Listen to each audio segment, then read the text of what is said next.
Learn English through story. Death in room 403. The night smelled of rain, though the streets were dry. It was one of those evenings when the air carried the weight of something unspoken. A tension lingering just beneath the surface of normalcy. Inside the Green Mile Hotel, a place once grand, but now fading under the burden of time. A single light flickered in the hallway of the fourth floor. The guests barely noticed. They came and went, their lives touching the hotel, only briefly, before vanishing into the world outside. But in room 403, something had ended. The door was locked from the inside. No sound emerged, no movement, no flicker of life behind its heavy wooden frame. It was only when the morning maid, Rosa, knocked twice and received no answer that suspicion crept in. She hesitated before using her master key, something she had been trained not to do unless absolutely necessary. But there was a silence to the room, one that unsettled her in a way she couldn't explain. When the door swung open, the first thing she noticed was the stillness. The air inside was stale, as if it had been holding its breath. The bed was untouched, the covers pristine, as though the guest had never truly settled in. And then, in the corner near the window, she saw the man. He sat in an old armchair, his body slumped, his head tilted at an unnatural angle. His eyes were open but unseeing, staring into something beyond the room itself. The faintest hint of dried blood clung to his temple. On the small table beside him lay a half-empty glass of whiskey, a pack of cigarettes, and a folded note, its edges trembling in the breeze from the slightly open window. Rosa stepped back, her breath catching in her throat. Death had visited room 403, and it was only the beginning. The silence in room 403 was unlike anything Rosa had ever experienced. It wasn't just the absence of sound. It was the kind of silence that seeped into the bones, that carried the weight of something unresolved. She could feel it pressing against her skin, thick and unshakable. She took a step forward, though her instincts screamed at her to run. Her heart pounded against her ribs as she reached out, her fingers trembling as they brushed against the edge of the table where the note lay. She hesitated. A part of her knew she shouldn't be touching anything, that the police would want everything exactly as it was. But something about the way the note sat there, so deliberately placed, made it impossible to ignore. Rosa swallowed hard and let her gaze drift back to the man in the chair.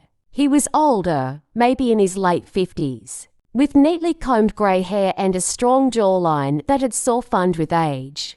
His soutane, expensive charcoal grey, was slightly wrinkled, as if he had been sitting there for hours. The only disruption to his composed appearance was the dried blood on his temple, a stark contrast against his pale skin.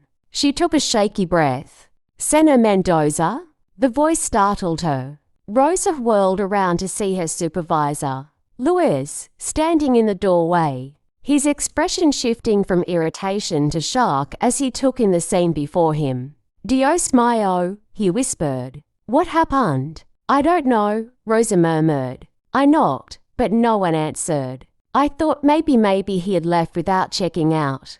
But the door was locked from the inside. Luis stepped into the room cautiously, his eyes scanning the space, taking in every detail. "We need to call the police. Don't touch anything else."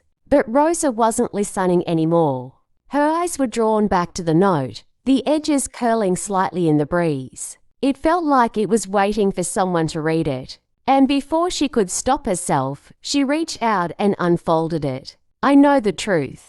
The words were written in thick, heavy ink, each letter pressed into the paper as though they carried unbearable weight. There was nothing else, no signature, no explanation. Just those 4 words. Rosa's breath hitched. She turned back to Luis, her voice barely above a whisper. "What truth?" Luis shook his head, his face pale. "I don't know. But whatever it is, it just got a man killed." The police arrived within the hour, their presence transforming the quiet hallway into a scene of controlled chaos. Detective Javier Ortega was the first to step into room 403, his sharp eyes scanning every inch of the space. before settling on the lifeless form in the chair. He had seen death before more times than he cared to count, but something about this one felt different. He stepped closer, examining the body with a practiced gaze. The gunshot wound at the temple was small, almost clean. Self-inflicted, possibly, but the angle was wrong. Most suicides left the gun nearby, but there was no weapon in sight. Ortega turned to his partner, Valeria Cruz, who was already photographing the scene. "What do you think?" he asked. Valeria frowned. "It looked staged." Ortega nodded. That was exactly what he had been thinking. He turned to Rosa, who stood near the doorway, clutching her apron as though it could shield her from the reality of what she had found. "You were the first to enter." She nodded. "See, Senna," I knocked, but no one answered. When I opened the door, she shuddered, unable to finish the sentence. Ortega softened his tone. "Did you touch anything?" Rosa hesitated. Then, reluctantly, she held up the note. "Just this." Ortega took it from her, his brow furrowing as he read the words. "I know the truth." A chill ran down his spine. Truth about what? He turned back to the body. The victim's wall, it was neatly placed on the nightstand. Inside was a driver's license with the name Hector Mendoza. "Does that name mean anything to you?" Ortega asked, looking at Rosa and Luis. Luis exhaled slowly. "Mendoza." He rubbed his chin. "I've heard it before. He's not a regular guest, but I think he's been here a few times, usually alone." "Did he seem nervous or scared?" Valeria asked. Luis shook his head. "Not that I noticed." Ortega turned back to the note, turning it over in his hands. "Someone wanted him dead," he said finally. "And whatever truth, he knew someone didn't want it getting out." Valeria crossed her arms. "So the question is, what was Hector Mendoza hiding? And more importantly, who had silenced him forever?" As the detectives continued their investigation, more questions arose than answers. Hector Mendoza was not just an ordinary businessman passing through town. A deeper dive into his background revealed something far more troubling. He was a whistleblower. 2 months ago, Mendoza had contacted a journalist about corruption within a powerful financial firm, one that had deep ties to government officials. He had evidence. He had names. And now he was dead. Ortega felt his stomach twist. He had seen this before. Men who knew too much often found themselves at the wrong end of a bullet. But something about this case felt different. Mendoza hadn't been killed in a back alley. He hadn't been silenced in some remote location. He had been left in plain sight in a well-known hotel. That meant one of two things. 1, the killer was sending a message. 2, or the killer had wanted Mendoza to be found. And that meant they were dealing with something bigger than just a murder. This was a warning. The deeper the investigation went, the more tangled the truth became. A web of deception stretched across the city, pulling in politicians, businessmen, and even law enforcement. But as Ortega and Valeria closed in on the truth, they realized something chilling. The real danger wasn't just the murderer. It was the truth itself. Because some secrets weren't meant to be uncovered. And room for 103 was just the beginning. The air inside the Green Mine Hotel had shifted. It wasn't just the presence of the police, nor the quiet hum of guests murmuring beyond closed doors. It was something deeper, something that felt like an unseen presence, lurking just beyond the threshold of room for 103. Detective Javier Ortega felt it, too. He had worked homicide for over 15 years. And if there was one thing he had learned, it was to trust his instincts. And right now, his instincts were screaming that this wasn't just a murder, it was a message. "Who found the body again?" Ortega asked, turning to his partner, Valeria Cruz. "The maid, Rosa," Valeria replied. She knocked, no answer. Opened the door, found Mendoza dead. The room was locked from the inside. Ortega rubbed his jaw. "And the key?" Valeria held up a small plastic card in an evidence bag. Still inside the room? No sign of forced entry. That meant one of two things. Either Mendoza had let his killer in, or the killer had a way to lock the door from the outside. A puzzle, and Ortega hated puzzles when they involved dead men. Just then, the hotel manager, Eduardo Velasquez, stepped into the room. A short man with nervous eyes, he wrung his hands as he spoke. "Detectives, I don't know how this could happen. Greenmount is a respectable hotel. We have security cameras, keycard logs. We'll need all of that," Ortega said, cutting him off. "Who is Mendoza meeting?" Eduardo hesitated. "We don't know." Ortega narrowed his eyes. "You're telling me a man checks into your hotel, dies in his room, and no one knows who he was here to see?" Eduardo swallowed hard. Well, he was supposed to meet someone. Now they were getting somewhere. Who? The manager hesitated again before pulling a notepad from his pocket. Last night, he asked for a message to be left at the front desk. It was for someone named Santiago. Ortega exchanged a glance with Valeria. "Just one name? No last name?" Eduardo shook his head. "Just Santiago." Mendoza said the man would know where to find him. Ortega exhaled slowly. Another shadow in the story. Who was Santiago? A friend, a threat, or someone Mendoza had trusted, only to be betrayed? "We'll need security footage," Ortega said. "Find out if Santiago ever arrived." Eduardo nodded, his fingers still twitching. "Of course. Whatever you need." As the manager scurried away, Ortega glanced around the room again, his gaze landing on the small whiskey glass on the table.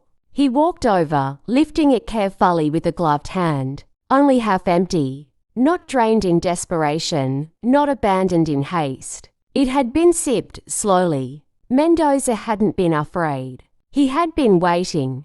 Hours later, the security footage arrived. Grainy and dim, but enough to piece together the last moments of Hector Mendoza. There he was. Arriving at the hotel around 7 p.m., he looked calm, carrying a single leather briefcase, checking in with the air of a man who had done this before.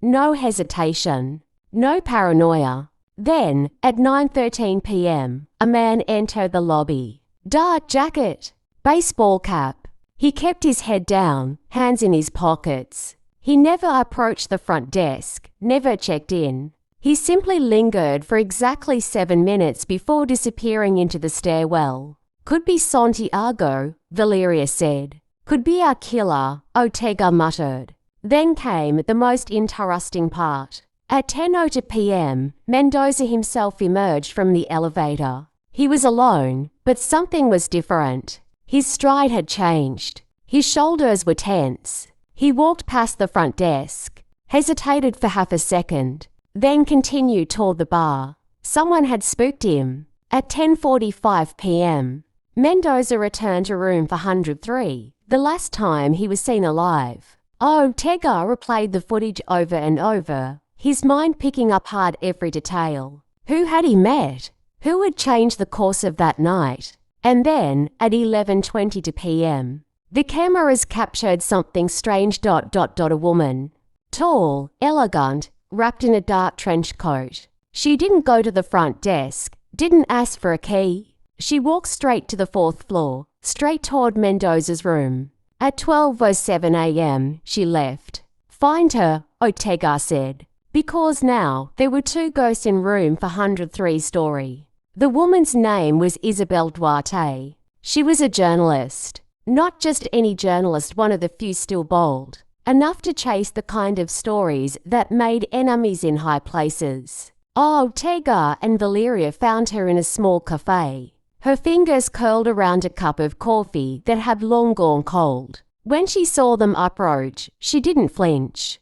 She simply exhaled and said, "I knew you'd come." Ortega sat across from her. "Then you know why we're here." She nodded. "Hector Mendoza is dead." Valeria leaned forward. "And you were the last person to see him alive." A flicker of emotion passed through Isabel's eyes, but she didn't look away. "He asked me to meet him," she said. "He said he had something big, bigger than anything he'd shared before." "What was it?" Ortega pressed. For the first time, Isabel hesitated. Then, in a whisper, she said, "A name." Silence. Ortega felt something shift, like the ground beneath them had just cracked open. "Whose name?" Isabel met his gaze. "Someone powerful. Someone who doesn't forgive. And now, Hector is dead." Valeria folded her arms. "If you know something, you need to tell us. You could be next." Isabel let out a small, bitter laugh. "You think I don't know that?" Her voice trembled just slightly. "I've been looking over my shoulder for years. But this is different." Ortega exhaled. He had seen fear before. He had seen people break under the weight of secrets. But Isabel Duarte wasn't broken. She was bracing herself for war. She reached into her coat and pulled out a single folded piece of paper, a name. When Ortega read it, a chill ran down his spine. Because this wasn't just a murder. This was a message to the world. And room for 103 was only the beginning. Ortega stared at the name on the paper, his pulse slowing, thickening, like the world had just pressed a heavy hand against his chest. He read it again, his mind refusing to accept the letters strung together in neat, unassuming ink. Gabriel Esteban Rivera. It was a name that didn't just belong to power, it was power. Rivera wasn't just a businessman. He wasn't just another suit sitting at the top of an empire. He was the kind of man who sat in rooms where laws were rewritten over whiskey, where people disappeared without a trace, where entire fortunes could be made or erased with a single phone call. And now, Hector Mendoza was dead. Ortega lifted his gaze to Isabel. "This is what Mendoza told you?" She nodded, her fingers tightening around her coffee cup. "He said he had proof. That Rivera was tied to something bigger than we even realized. He was ready to go public." Ortega exhaled. "And now he's gone." Isabel swallowed hard. "And I'm next." For the first time, Valeria spoke. Her voice was calm, but her eyes were sharp, cutting straight through Isabel's guarded expression. "Why did you go to room for 103? Isabel hesitated. Then, finally, she said, "Mendoza asked me to meet him there. He told me it was safer than anywhere else." Valeria arched an eyebrow. "And yet, he ended up dead." Isabel's lips pressed into a thin line. "I left him alive." Ortega leaned forward. "Did he tell you what proof he had?" Isabel's expression darkened. "No, he wouldn't say. He just kept repeating the same thing. It's all in the briefcase." Silence. Ortega's mind snapped back to the crime scene. Mendoza had arrived at the hotel carrying a single leather briefcase. But when they found his body in room for 103, it was gone. Someone had taken it. Someone who knew exactly what Mendoza had been hiding. Back at the Green Mine Hotel, Ortega and Valeria tore through the security footage again. Every angle, every second, searching for the moment the briefcase vanished. And then they saw it. At 12:21 a.m., just 14 minutes after, Isabel left, someone else entered. Room for 103. A man. He was careful. He wore a hotel uniform. But the way he moved was wrong, to smooth, to practiced. He had been here before. The camera caught him slipping inside. Less than 4 minutes later, he was gone. And so was the briefcase. Valeria exhaled sharply. This wasn't random. Ortega nodded. This was planned. Someone had known Mendoza would be there.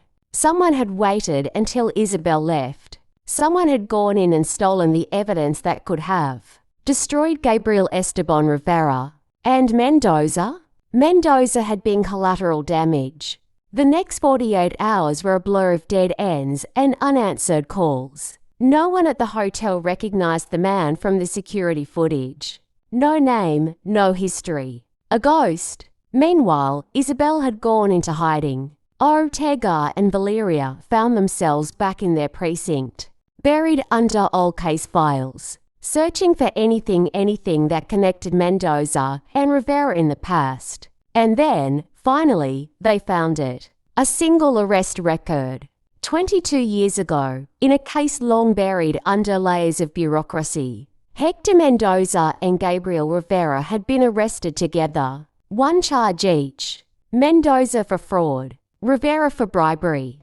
The charges had disappeared within weeks. The records were sealed, but it was enough. Mendoza and Rivera weren't just strangers connected by fate. They had a past, and Mendoza had spent the last 20 years running from it. It was nearing midnight when Ortega's phone rang. An unknown number. He answered. Ortega. A pause. Then, a voice low, cautious. You don't know me, but I know about room for 103. Ortega's grip tightened around the phone. Who is this? The voice ignored him.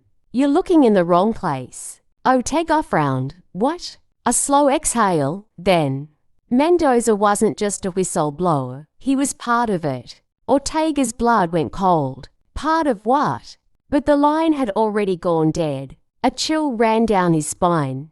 Because if that voice was telling the truth, then Hector Mendoza wasn't just a victim. He was a traitor. Ortega didn't sleep. Neither did Valeria. They spent the night combing through every piece of Mendoza's history, searching for the one detail they had missed. And then it hit them. Mendoza had been laundering money, not for criminals, not for politicians, for the police. A decades-old operation, buried beneath layers of fabricated reports and erased records. Mendoza had been their banker, their fixer. He had made their problems disappear, until one day he decided to confess. Room for 103 wasn't just a place to hide. It was the final confession booth of a guilty man. And someone had silenced him before he could say too much.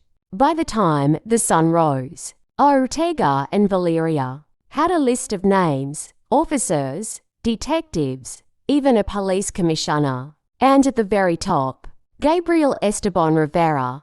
But now, Ortega understood. Rivera hadn't needed to pull the trigger himself. He had owned the very people meant to solve the case. Room for 103 had never been a mystery. It had been a warning. A reminder that some men weren't just above the law. They were the law. In the end, the truth about Mendoza's murder was simple. He hadn't been killed for knowing too much. He had been killed for speaking at all.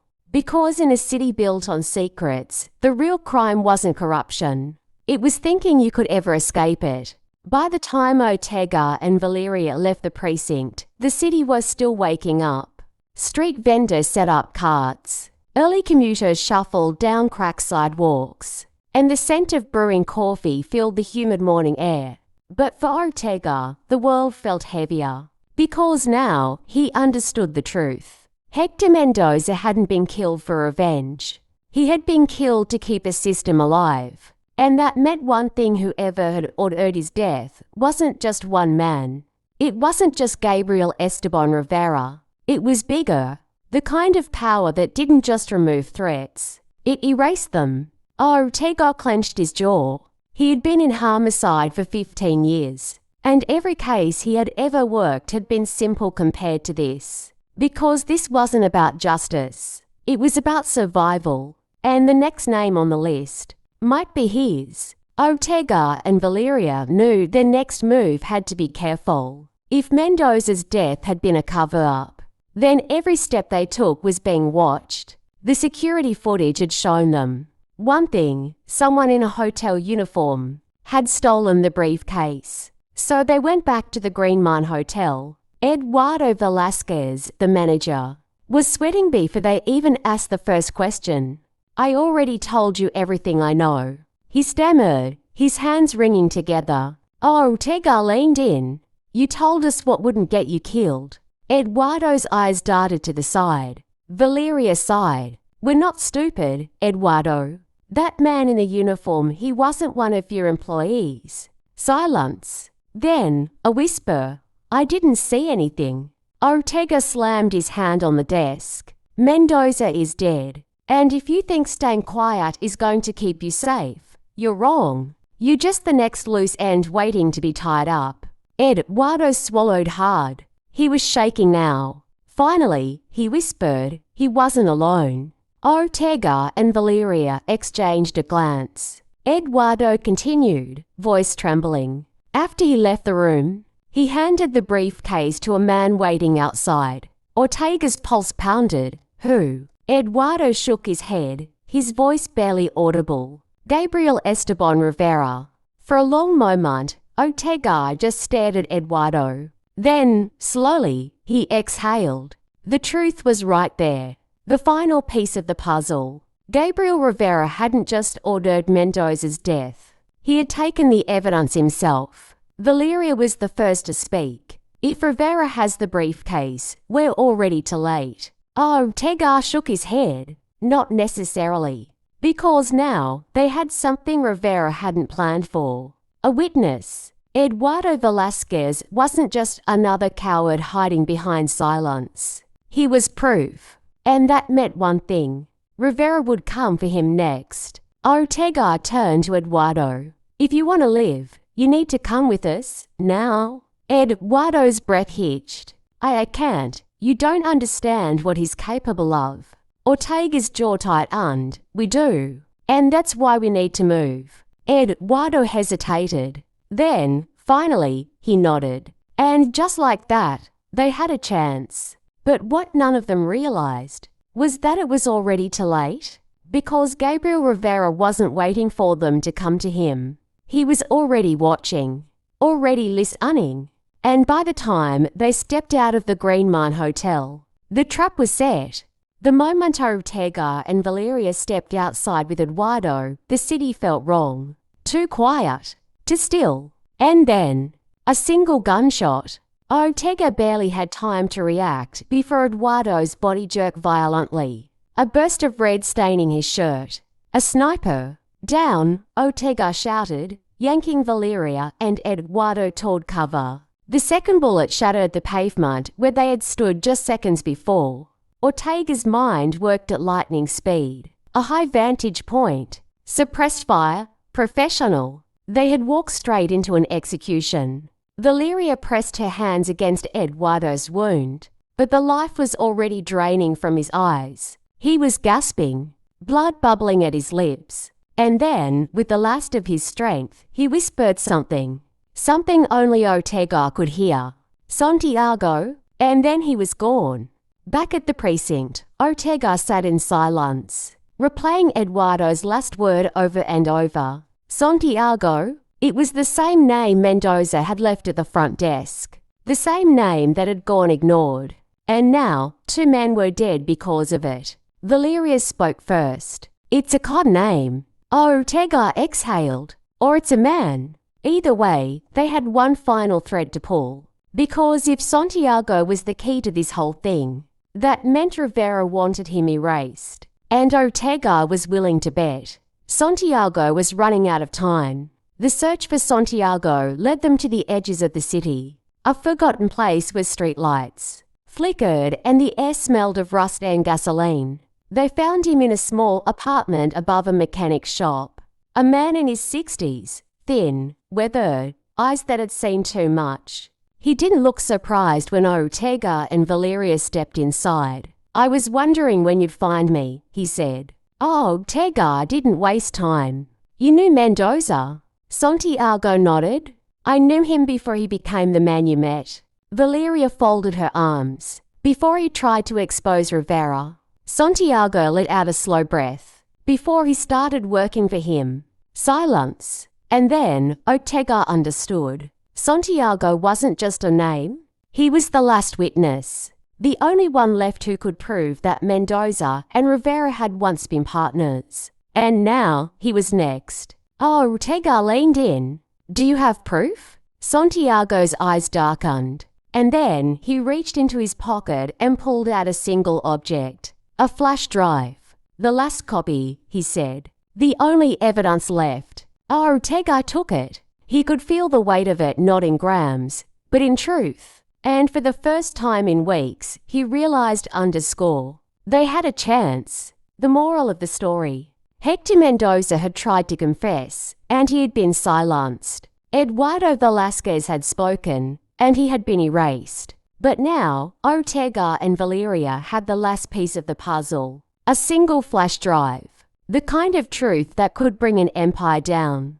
The kind of truth that could cost them their lives. And now, they had a choice. Expose it, or become the next ghost in room 403.